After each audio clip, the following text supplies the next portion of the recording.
Today I want to talk about dietary fat for cats.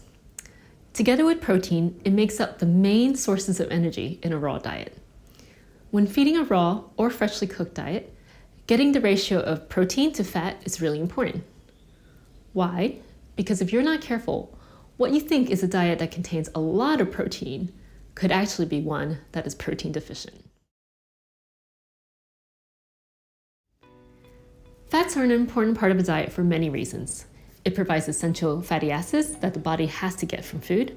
It helps with the absorption of fat-soluble vitamins. It makes up key parts of our cell membranes and a large part of our brains. Also, fat is energy dense. For every gram of fat you eat, it provides more than 2 times the energy you get from either a gram of protein or carbohydrates. That makes fat really useful because it reduces the amount of food you need to eat to meet energy requirements. But that also means that you have to get enough protein, vitamins, and minerals from a relatively smaller volume of food. The best way to illustrate this is by breaking down the amount of calories provided by fat or protein in different types of meat. Here is a boneless, skinless chicken breast.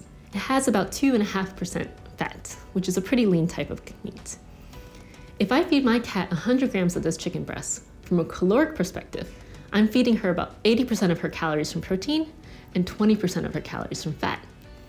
That's nearly 3 times the AAFCO minimum protein requirement for an adult cat, so it's plenty of protein for her.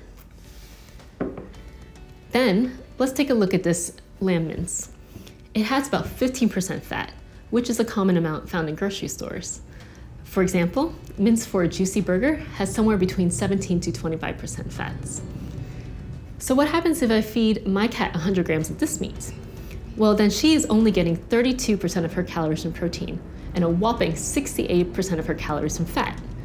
That means my cat is only getting about 24% over the minimum protein requirements, which is a big difference when you think about the chicken breasts. And if I chose an even fattier cut of meat, such as lamb shoulder or pork chops, then I would definitely be feeding her a protein-deficient diet. You can find this in commercial products too. Feline Natural Lamb Feast freeze-dried contains a variety of lamb ingredients, which sounds like a nice combination of meats for a cat.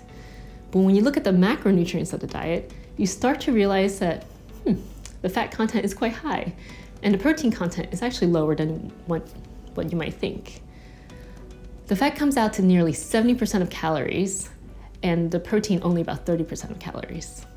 That's why we can't just say feed any type of meat because the amount of fat matters. When we're making our recommendations for our homemade raw and gently cooked feline recipes, we carefully take into account the amount of protein and fat in the cuts of meat we recommend. Now, it can be surprisingly hard for pet parents sometimes to find out how much fat is in the meat they want to buy. A lot of raw meat sold specifically for pets is pretty fatty, and websites rarely state how much fat is in them. So make sure to ask the butcher or the company if they can provide this information. If they don't know, well, then that's not a great sign. At the very least, if you're seeing a lot of fat in the mince or fatty sections in the dices of the meat you want to buy, you can probably bet it's actually too fatty for your cat.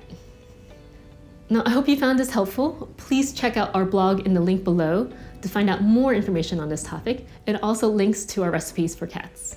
We'll see you next time.